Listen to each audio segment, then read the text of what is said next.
नमस्कार दोस्तों, आप सभी का हमारे चैनल ध्येय ज्ञान धारा पर स्वागत है। दोस्तों, आज हम लोग केवीएस, पीआरटी, टीजीटी और पीजीटी के लिए सामान्य ज्ञान का प्रैक्टिस नंबर 1 यहाँ पर करने वाले हैं।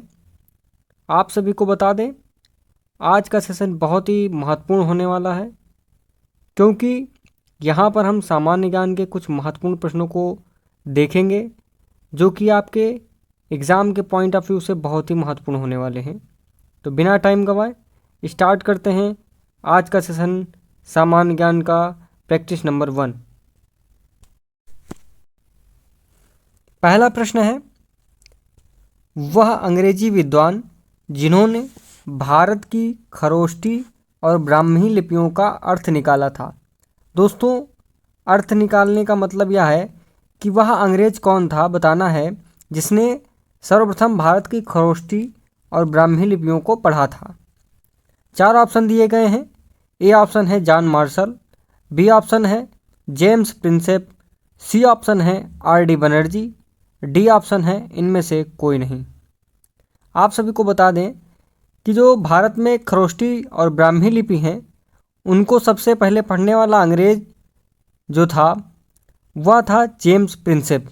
तो इसमें जो करेक्ट ऑप्शन हो जाएगा वह हो जाएगा option number B, James Prinsep. दोस्तों, यहाँ पर जितने भी प्रश्न करेंगे हम लोग वह सब बिल्कुल डिटेल से देखेंगे उनके आंसर, या नहीं कि केवल प्रश्न पढ़ा और उसका आंसर टिक कर दिया और आगे निकल गए। दोस्तों, हम जो है उस प्रश्न की बिल्कुल छानबीन करेंगे। तो दोस्तों, अब देखते हैं इसमें, यह जो जेम्स प्रिंसेप थे यह एशियाटिक सोसाइटी ऑफ बंगाल पत्रिका के संस्थापक थे। एक पत्रिका का नाम ध्यान रखिएगा, एशियाटिक सोसाइटी ऑफ बंगाल। इस पत्रिका के संस्थापक थे जेम्स प्रिंसेप। अब बात करते हैं खरोष्टी और ब्राह्मी लिपि के बारे में। आप सभी को बता दें कि जो खरोष्टी लिपि है यह दाएं से बाएं की तरफ लिखी जाती है। ध्यान रखिएगा, प्रश्न में इस प्रकार से पूछा जा सकता है। 4 ऑप्शन दे दिए जाएंगे और पूछा जाएगा कि दाएं से बाएं लिखी जाने वाली लिपि का नाम बताइए।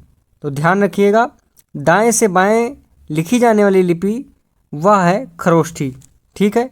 दूसरी बात यह है कि जो यह ब्राह्मी लिपि है यह बाएं से दाएं की तरफ लिखी जाती है। तो ध्यान रखिएगा, इसमें कोई कन्फ्यूज़न नहीं होना चाहिए। अब बता दें, इसका एग्जाम्पल भी आप सभी को बता दें कि ब्राह्मी लिपि में लिखी जाने वाली एक भाषा है देवनागरी भाषा और खरोष्टी लिपि में फारसी भाषा। आप सभी को समझ में आ गया होगा। अब बात करते हैं, यह जो ऑप्शन नंबर ए में दिया गया है जॉन मार्शल, यह जो जॉन मार्शल थे यह भारतीय पुरातत्व सर्वेक्षण के महानिदेशक थे। ठीक है, जॉन मार्शल भारतीय पुरातत्व सर्वेक्षण के महानिदेशक थे। आप सभी को बता दें, यह प्रश्न कई बार पूछा गया है कि भारतीय पुरातत्व सर्वेक्षण के महानिदेशक का नाम बताइए। तो ध्यान रखिएगा, जॉन मार्शल इसके निदेशक थे। अब ऑप्शन नंबर सी की तरफ आते हैं, आर.डी. बर्मन। आर.डी. बर्मन यह मोहनजोदड़ो के खोजकर्ता थे। आप सभी जान रहे होंगे, मोहनजोदड़ो जो सिंधु घाटी सभ्यता का एक महत्वपूर्ण स्थल है।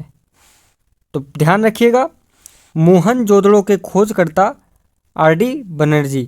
तो देखिए, जैसा कि हमने बताया था आप सभी को कि हम एक प्रश्न के पूरी डिटेल देखेंगे, उसके ऑप्शंस में क्या क्या क्वेश्चन बन सकते हैं और उसका सही आंसर क्या है और प्रश्न में क्या क्या इनपुट दिया गया है। अगला प्रश्न देखते हैं। अगले प्रश्न की तरफ बढ़ने से पहले आप सभी को बता दें कि यह सीरीज़ जो हमारी स्टार्ट करी है आज हमने सामान्य अध्ययन के लिए, सामान्य ज्ञान के लिए प्रैक्टिस सेट, तो इसमें कुछ महत्वपूर्ण प्रश्न हम लोग हल करेंगे। तो आप सभी इस वीडियो को लास्ट तक देखिएगा और आप सभी अपना रिव्यू हमारे कमेंट बॉक्स में, चैनल के कमेंट बॉक्स में ज़रूर लिखिएगा, तभी यह सीरीज़ जो है आगे स्टार्ट की जाएगी। अगला प्रश्न देखते हैं। प्रश्न है, निम्नलिखित में से किस स्थान पर प्रथम बौद्ध संगीत का आयोजन किया गया था? बताना है कि वह स्थान जहाँ प्रथम बौद्ध संगीत का आयोजन किया गया था। 4 ऑप्शन हैं। ए ऑप्शन दिया गया है गया, बी ऑप्शन है पाटलिपुत्र, सी ऑप्शन है श्रावस्ती और डी ऑप्शन है राजगीर। तो इस प्रश्न का जो सही उत्तर हो जाएगा वह हो जाएगा option number D, Rajagiri. Rajagiri में प्रथम बौद्ध संगीत का आयोजन किया गया था। मित्रों, यह ध्यान रखिएगा कि प्रथम बौद्ध संगति और द्वितीय बौद्ध संगति, तृतीय और चतुर्थ बौद्ध संगति कब हुई थी और कहाँ हुई थी। दोस्तों, सर्वप्रथम जानने वाली बात तो यह है कि बौद्ध संगतियाँ जो हुई थी वह 4 हुई थी। ध्यान रखिएगा, कितनी हुई थी? 4 बौद्ध संगतियाँ हुई थी, जिसमें से प्रथम बौद्ध संगत के बारे में हम लोगों ने देखा कि यह राजगिरी में हुई थी। इसका टाइम पीरियड भी पूछ लिया जाता है, तो ध्यान रखिएगा प्रथम बौद्ध संगति 483 ईसा पूर्व में हुई थी। ईसा पूर्व ध्यान रखिएगा, ईसवी और ईसा पूर्व में अंतर होता है, तो 483 ईसा पूर्व ध्यान रखिएगा। और इससे रिलेटेड एक बिंदु और बन जाता है कि यह किसके शासनकाल में हुई थी प्रथम बौद्ध संगति। तो यह थे अजातशत्रु। अजातशत्रु जो है, इनके संरक्षण और इनके शासनकाल में प्रथम बौद्ध संगति हुई थी। ठीक है।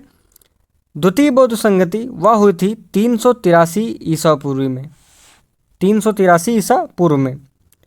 और यह जो है, यह काला अशोक के शासनकाल में हुआ था। यह शासनकाल में इनके संरक्षण में हुई थी। ठीक है।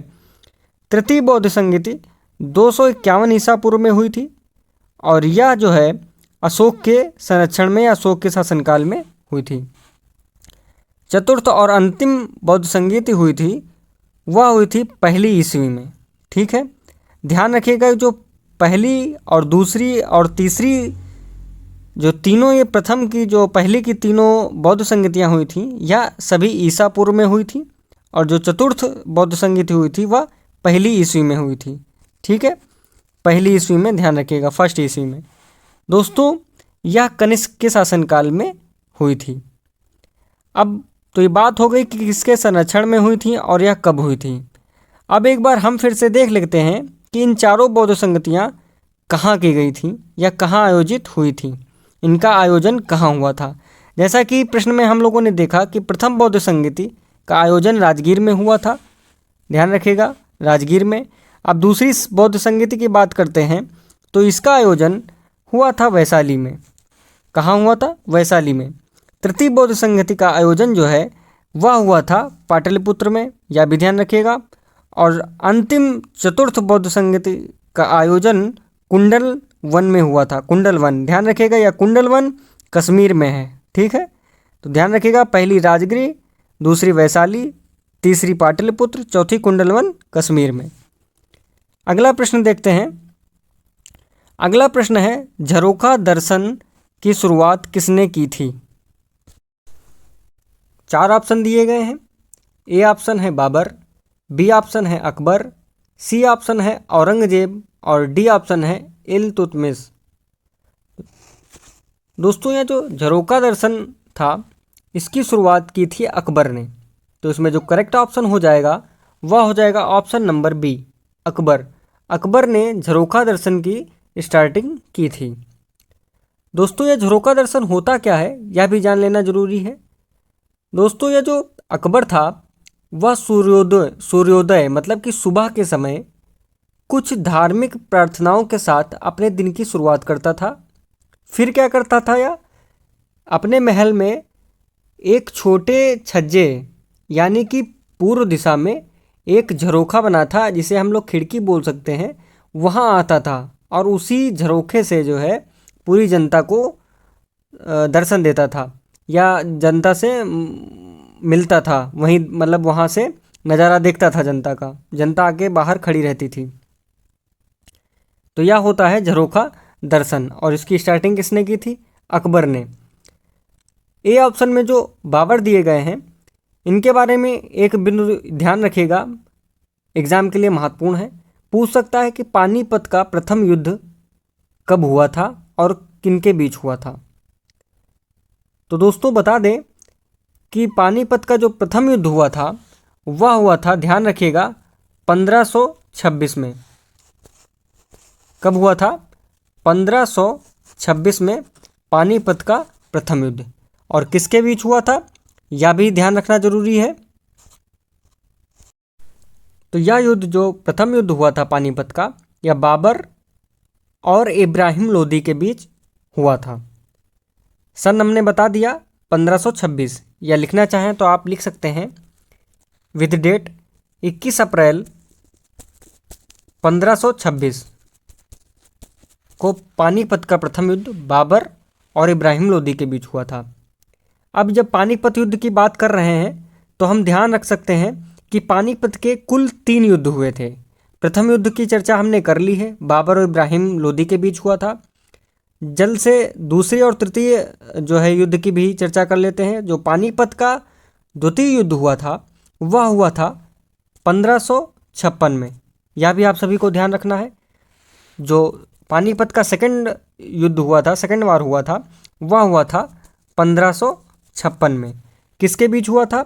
बैरम खां, जो कि अकबर का सेनापति था, और हेमू। हेमू कौन था? हेमू शेरशाह सूरी का सेनापति था।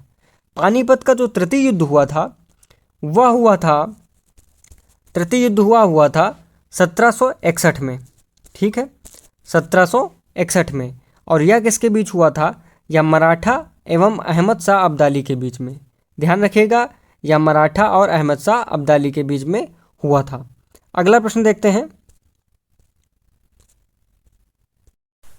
प्रश्न है, महात्मा गांधी जी किस वर्ष दक्षिण अफ्रीका से भारत लौटे थे? ए ऑप्शन है 1920, बी ऑप्शन है 1915, सी ऑप्शन है 1917 और डी ऑप्शन है 1918। तो बताना है कि गांधी जी दक्षिण अफ्रीका से भारत किस वर्ष लौटे थे। तो इसका जो करेक्ट ऑप्शन हो जाएगा वह हो जाएगा ऑप्शन नंबर बी। दोस्तों गांधी जी सन 1915 में दक्षिण अफ्रीका से भारत लौटे थे। अब बात आती है कि ये भारत लौटे थे दक्षिण अफ्रीका से, लेकिन भारत से दक्षिण अफ्रीका गए कब थे, किस सन में गए थे? तो यह भी ध्यान रखिएगा, गांधी जी सन 1893 में भारत से दक्षिण अफ्रीका गए थे और वापस कब हुए थे? 1915 में। ठीक है दोस्तों, अब बात करते हैं जो ऑप्शन नंबर सी और ऑप्शन नंबर डी दिया गया है 1917 और 1918। तो यह भी गांधी जी से ही रिलेटेड है।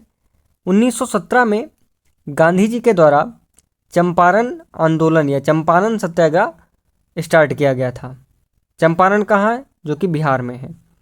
और सन 1918 में जो है खेड़ा सत्याग्रह जो है की अगुवाई महात्मा गांधी जी ने की थी। दोस्तों अगला प्रश्न देखते हैं। अगला प्रश्न है, भारत के विभाजन के समय भारतीय राष्ट्रीय कांग्रेस के अध्यक्ष कौन थे? बताना है। 4 ऑप्शन दिए गए हैं। ए ऑप्शन है doctor Rajendra Prasad, B option है पंडित जवाहरलाल नेहरू और सी ऑप्शन है जेबी कृपलानी, डी ऑप्शन है सरदार वल्लभ भाई पटेल। तो इसका जो करेक्ट ऑप्शन हो जाएगा, करेक्ट आंसर जो हो जाएगा वह हो जाएगा ऑप्शन नंबर सी। भारतीय राष्ट्रीय कांग्रेस जो है भारत के विभाजन के समय इसके अध्यक्ष जो थे वह थे जेबी कृपलानी जी। अब बात करते हैं दोस्तों भारतीय राष्ट्रीय कांग्रेस की। तो याद रखिएगा कि इसकी जो स्थापना हुई थी वह हुई थी सन 1885 में। ठीक है, 1885 में इसकी स्थापना हुई थी। और इसकी स्थापना किसने की थी यह भी ध्यान रखिएगा, ए.ओ. ह्यूम ने। ठीक है, जब इसकी स्थापना हुई थी, मतलब कि भारतीय राष्ट्रीय कांग्रेस की जब स्थापना हुई थी, तब भारत का वायसराय कौन था यह भी ध्यान रखिएगा। तब भारत का वायसराय लॉर्ड डफरिन था। ठीक है, लॉर्ड डफरिन था।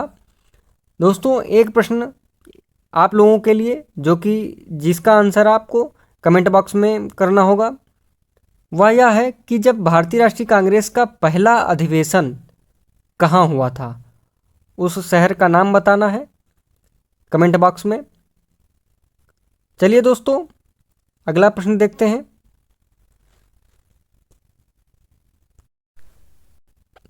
जैसा कि आप सभी को पता होगा दोस्तों कि आपका जो सामान्य अध्ययन और करंट अफेयर, रीजनिंग और कंप्यूटर, ये चारों मिलाकर आप सभी को ये 20 नंबर देने वाले हैं, जिसमें से केवल करंट अफेयर और जीएस आपका 10 नंबर देगा। मानते हैं कि 180 नंबर में ये जो 10 नंबर हैं ये आपके लिए ज़्यादा महत्वपूर्ण नहीं होंगे, लेकिन आप अभी देख रहे हैं इनको तो आपको महत्वपूर्ण नहीं लग रहे होंगे। यही 10 नंबर यदि आप अच्छे से कर लेते हैं तो आपके लिए एक सोने में सुहागा वाला काम हो जाएगा। दोस्तों, मैं आपसे ये नहीं कह रहा हूँ कि आप मोटी मोटी किताबें उठा के जीएस और जीके या करंट अफेयर के लिए आप पढ़ना स्टार्ट कर देंगे, मैं ऐसा बिल्कुल नहीं बोल रहा हूँ। लेकिन हाँ, कम से कम आप कोई पतली बुक लूसेंट टाइप की, या यह भी नहीं समझिएगा कि हम किसी किताब का हम प्रचार कर रहे हैं, ऐसा बिल्कुल भी नहीं है। बस आपको क्या करना है, यह 10 नंबर आपको पक्के करने के लिए, जिसमें से 5 नंबर करंट अफेयर और 5 नंबर जीए। 5 नंबर जीए की तैयारी तो आपको हमारे चैनल पर बिल्कुल फ्री में आपको उपलब्ध रहेगी। आपको इतने प्रैक्टिस क्वेश्चन करा दिए जाएंगे कि आपको शायद ही इससे बाहर कहीं जाने की आवश्यकता पड़े। और करंट अफेयर की ही जल्द में हम महत्वपूर्ण टॉपिकों को, जो कि पिछले सालों में पूछे गए हैं केवीएस के लिए, पीआरटी के लिए, टीजीटी, पीजीटी में जो भी पिछले जो है वर्षों में पूछे गए हैं, उनको टॉपिक वाइज हम यहाँ करेंगे। चलिए देखते हैं, भारतीय वायुसेना दिवस कब मनाया जाता है? तो ए ऑप्शन दिया गया है 8 सितंबर, बी ऑप्शन है 8 अक्टूबर, सी ऑप्शन है 8 नवंबर और डी ऑप्शन है 8 फरवरी। तो दोस्तों, भारतीय वायुसेना दिवस मनाया जाता है 8 अक्टूबर को। तो इसमें करेक्ट ऑप्शन जो हो जाएगा वह हो जाएगा ऑप्शन नंबर बी, 8 अक्टूबर को भारतीय वायुसेना दिवस मनाया जाता है। अच्छा, यह भारतीय वायुसेना दिवस 8 अक्टूबर को क्यों मनाया जाता है, यह भी जान लेना जरूरी है। दोस्तों, 8 अक्टूबर को इसलिए मनाया जाता है भारतीय वायुसेना दिवस क्योंकि इसी दिन वायुसेना की स्थापना हुई थी, जो कि जब हम लोग ब्रिटिश के अधीन थे तभी इसकी स्थापना हो गई थी। तो इसका जो स्थापना डेट थी वह थी 8 अक्टूबर 1932 को। 1932 को भारतीय वायुसेना की स्थापना हुई थी। अब बात करते हैं कि अपनी जो भारतीय वायुसेना है प्रेजेंट टाइम में दुनिया की चौथी सबसे बड़ी वायुसेना है। ठीक है, ध्यान रखिएगा, भारतीय वायुसेना जो है वह वर्तमान समय में दुनिया की चौथे नंबर की सबसे बड़ी वायुसेना है। ठीक है, अगला प्रश्न देखते हैं, सुशासन दिवस कब स्थापित किया गया था? ठीक है, इस प्रश्न में अच्छे से देखिएगा, सुशासन दिवस कब मनाया जाता है यह नहीं पूछ रहा है, सुशासन दिवस कब स्थापित किया गया, मतलब सुशासन दिवस जो है कब से मनाना स्टार्ट हुआ है यह पूछ रहा है, सन बताना है। ए ऑप्शन में 2015, बी ऑप्शन में 2014, सी ऑप्शन में 2012 और डी ऑप्शन में 2013। करेक्ट ऑप्शन बताना है। तो इसका जो करेक्ट ऑप्शन हो जाएगा वह हो जाएगा option number B. Correct answer हो जाएगा ऑप्शन नंबर बी। सुशासन दिवस जो है 2014 में स्थापित किया गया था सुशासन दिवस। दोस्तों, प्रतिवर्ष 20 दिसंबर को सुशासन दिवस मनाया जाता है। अब बात ध्यान रखिएगा कि यदि सुशासन दिवस कब मनाया जाता है पूछ ले तो ध्यान रखिएगा 20 दिसंबर को सुशासन दिवस मनाया जाता है। क्यों मनाया जाता है यह भी ध्यान रखना है। पूर्व प्रधानमंत्री अटल बिहारी वाजपेयी जी की जयंती के रूप में प्रतिवर्ष सुशासन दिवस मनाया जाता है 25 दिसंबर को। और कब स्थापित किया गया था? सन 2014 को। उम्मीद है यह प्रश्न आपको अच्छे से समझ में आया होगा। अगले प्रश्न की तरफ चलते हैं। अगला प्रश्न है, निम्नलिखित में से कौन सा देश ब्रिक्स राष्ट्रों में शामिल नहीं है? दोस्तों, ब्रिक्स जो है एक राष्ट्रों का समूह है। तो बताना है कि इस ब्रिक्स में कौन कौन से देश शामिल नहीं हैं या कौन सा देश शामिल नहीं है। 4 ऑप्शन में ए ऑप्शन है रूस, बी ऑप्शन है ब्राज़ील, सी ऑप्शन है चीन और डी ऑप्शन है इटली। इसमें जो करेक्ट आंसर हो जाएगा वह हो जाएगा ऑप्शन नंबर डी। इटली जो है वह ब्रिक्स राष्ट्रों में शामिल नहीं है। अब दोस्तों हम बात करते हैं कि ब्रिक्स राष्ट्रों में कौन कौन से देश शामिल हैं। तो आपको बता दें, ब्रिक्स राष्ट्रों में, जैसा कि ब्रिक्स की आप स्पेलिंग देख रहे होंगे, BRICS, इसी स्पेलिंग में प्रत्येक स्पेलिंग का, प्रत्येक वर्ड का एक देश है। जैसे कि पहला है वर्ड बी, तो बी माने हो जाएगा ब्राज़ील। फिर आता है आर, तो आर का हो जाएगा रूस।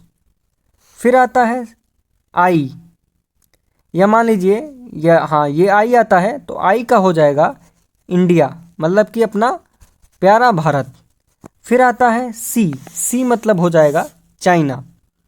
फिर लास्ट में आता है एस, एस का मतलब हो जाएगा साउथ अफ्रीका, मतलब कि दक्षिण भारत। तो आप देख लीजिए टोटल ब्रिक्स में कितने राष्ट्र हैं या कितने देश शामिल हैं, यह भी पूछ सकता है। तो ध्यान रखिएगा, ब्रिक्स में 5 राष्ट्र हैं, 5 देश हैं, 5 देशों का समूह है ब्रिक्स। फिर से देखते हैं 5 देश कौन कौन से हैं, उनके नाम। बी से हो गया आपका ब्राज़ील, आर से हो गया रसिया या रूस, आई से हो गया अपना प्यारा भारत या इंडिया, सी से होगा चाइना या चीन, और एस से हो गया साउथ अफ्रीका या मतलब दक्षिण अफ्रीका। या तो 5 देश हो गए। अब हम बात करते हैं ब्रिक्स की। तो ब्रिक्स का गठन जो है, ध्यान रखिएगा, इसकी स्थापना हुई थी सन 2009 में। क्लियर है दोस्तों? इसका जो पहला सम्मेलन हुआ था ब्रिक्स का, वह हुआ था 2009 में। 2009 में ही इसका पहला सम्मेलन हुआ था। और यह भी ध्यान रखना है कि कहाँ हुआ था, वह हुआ था रूसी संघ में। पहला सम्मेलन रूसी संघ में हुआ था। अब बात करते हैं इससे करंट अफेयर क्वेश्चन की। पूछ सकता है कि ब्रिक्स सम्मेलन 2022 की अध्यक्षता किसने की? ध्यान रखिएगा, मैं फिर से रिपीट कर रहा हूँ। पूछ सकता है कि ब्रिक्स सम्मेलन 2022 की अध्यक्षता किसने की? तो ध्यान रखिएगा 2022 में इसकी अध्यक्षता की है चीन ने। ठीक है, चीन ने जो है 2022 में इसकी अध्यक्षता की है। अब थोड़ा एक साल पीछे को जाते हैं, 2022 से एक साल पीछे 2021 की बात करते हैं। तो 2021 में इसकी अध्यक्षता की थी भारत ने। ठीक है, तो यह भी ध्यान रखिएगा 2021 में भारत ने, और 2022 में चीन ने। दोस्तों वैसे तो ये सीक्वेंस में इसका सम्मेलन चलता है, जैसे कि पहले ब्राज़ील ने इसकी अध्यक्षता की, फिर रसिया ने, फिर इंडिया ने, फिर अब चाइना ने 2022 की। 2022 के बाद जब अगला ये सम्मेलन होगा ब्रिक्स का, तो उसकी अध्यक्षता करेगा साउथ अफ्रीका, मतलब कि दक्षिण अफ्रीका। दोस्तों उम्मीद है यह प्रश्न अच्छे से क्लियर हो गया होगा आपको। तो दोस्तों अगर यह प्रश्न आपको जो है आपके लिए हेल्पफुल हो, तो आप लाइक का बटन जरूर दबाइएगा और सब्सक्राइब हमारे चैनल को सब्सक्राइब जरूर कर लीजिएगा। चलिए देखते हैं अगला प्रश्न। प्रश्न है, यूनेस्को का मुख्यालय कहाँ है? यह जो यूनेस्को है दोस्तों, ध्यान रखिएगा, इंटरनेशनल ऑर्गेनाइजेशन जो है, यह आपको अच्छे से पढ़ लेना है। कम से कम 10 ऑर्गेनाइजेशन ऐसे हैं जिनके बारे में प्रत्येक परीक्षा में आपके KVS के भी, PRT, TGT, PGT में सामान्य अध्ययन जो भी प्रश्न आए हैं उनमें पूछा गया है। PRT में तो कई बार पूछा गया है ये ऑर्गेनाइजेशन, इंस्टीट्यूशन। तो ध्यान रखिएगा 10 कम से कम, जैसे कि आपके यूनेस्को, WTO, WHO, इनके बारे में ज़रूर आपको देखना है। हम एक शॉर्ट वीडियो आप लोगों के लिए अपलोड कर देंगे जिसमें इन ऑर्गेनाइजेशन के स्थापना और इनके मुख्यालय कहाँ हैं उसमें दिया रहेगा।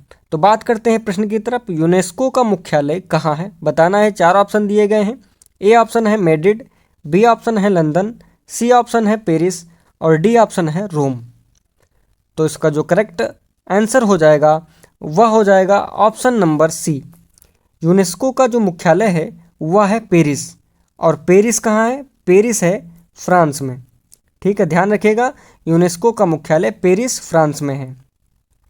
दोस्तों हम यह प्रयास करते हैं कि आप आपको जब प्रश्न जो यहाँ पर सॉल्व करवाएं तो हम आपको 1-2 बार रिवाइज इसलिए करा देते हैं कि कम से कम आप वीडियो देखें, चाहे आप 1.5 करके देख रहे हो या 1.25 पे देख रहे हो, लेकिन आपको जो है यह प्रश्न एकदम दिमाग में बैठ जाए, आपको याद हो जाए। ठीक है, दोबारा आपको इधर उधर कहीं भी यह प्रश्न मिल जाए तो आप तुरंत उसका सही आंसर टिक कर सकें।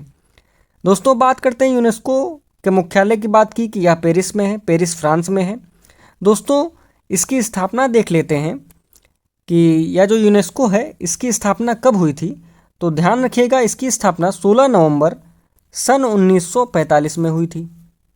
16 नवंबर सन 1945 में हुई थी। दोस्तों, इसके जो वर्तमान में सदस्य हैं उन सदस्यों की संख्या ध्यान रखिएगा, वह है 193।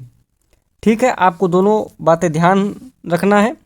दोस्तों, अब हम बात करते हैं, कभी कभी पूछ लिया जाता है कि यूनेस्को का फुल फॉर्म क्या होगा, या जो यूनेस्को है इसका पूरा नाम क्या होगा। तो आपको हिंदी और अंग्रेजी दोनों लैंग्वेज में याद रखना है। तो इसका जो इंग्लिश में नाम होता है यूनेस्को का, ध्यान रखिएगा, United Nations Educational Scientific and Cultural Organisation, संयुक्त राष्ट्र शैक्षिक वैज्ञानिक और सांस्कृतिक संगठन। ठीक है, ध्यान रखिएगा, आप इसका स्क्रीनशॉट भी ले सकते हैं। दोस्तों, तो यह कुछ महत्वपूर्ण प्रश्न जो कि आपके केवीएस के टीजीटी, पीजीटी और पीआरटी के लिए बेहद महत्वपूर्ण प्रश्न थे। दोस्तों, यदि आपको यह वीडियो पसंद आया हो, आपके लिए थोड़ा सा भी यूज़फुल हो, तो आप हमारे चैनल ध्येय ज्ञानधारा को सब्सक्राइब कर लीजिएगा, लाइक कीजिएगा और अपने दोस्तों के साथ शेयर कीजिएगा। और कमेंट बॉक्स में उस प्रश्न का जो मैंने बीच में पूछा था उसका आंसर लिखना मत भूलिएगा। और यह भी कमेंट करिएगा कि यह सीरीज कंटिन्यू स्टार्ट रखी जाए कि इसको बंद कर दिया जाए। धन्यवाद।